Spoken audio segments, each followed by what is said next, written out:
But beyond all of that, there were even some smaller issues, that also draw my government.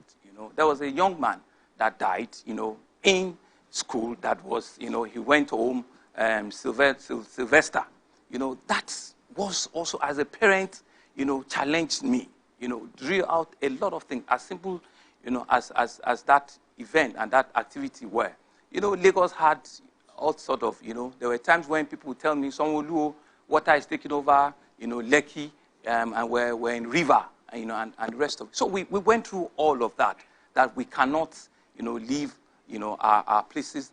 And the truth about the matter is, in each of those challenges, we were able to stand up, stand counted, and were able to come out of it stronger, better, learning the challenges with it, understanding what the problems were, but leaving Lagosians better off.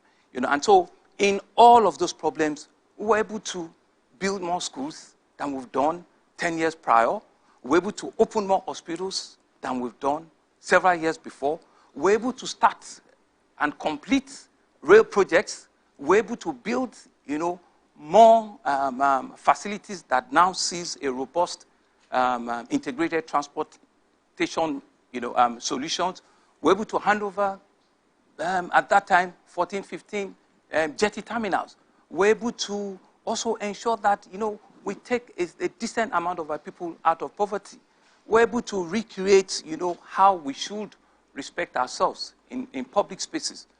At one field sweep, we procured, we brought in over 64 new fire engine trucks.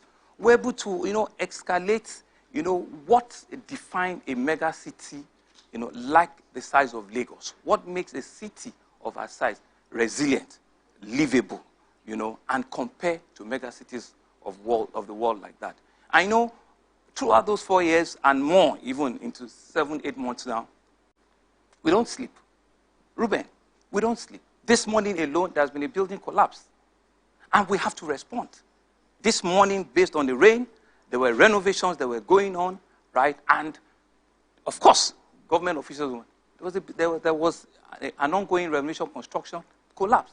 Yesterday, Ruben, a woman delivered at the bus stop in Lagos. Our emergency has to respond to it. We're able to save the child.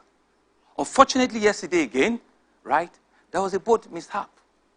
17 passengers, 15 were rescued. Almost immediately, we lost 2. The 2 probably I'm still investigating. Maybe their life jackets were not fully fastened on. Maybe their life jacket has been defaced, that they couldn't hold them. Something must have happened. Because one of the things that we said is that we will ensure that anybody that is on our waterways must obey the safety rules and must come out of it safe. We're not about excuses. We're about to solve problems. In 24 hours, I can tell you those are some of the things that I know that has happened in the city. Several, issues also, that will be coming up. That's how Lagos is. And we have to have the capacity to respond. One of the things that we've done is you need to do what we call build redundancy.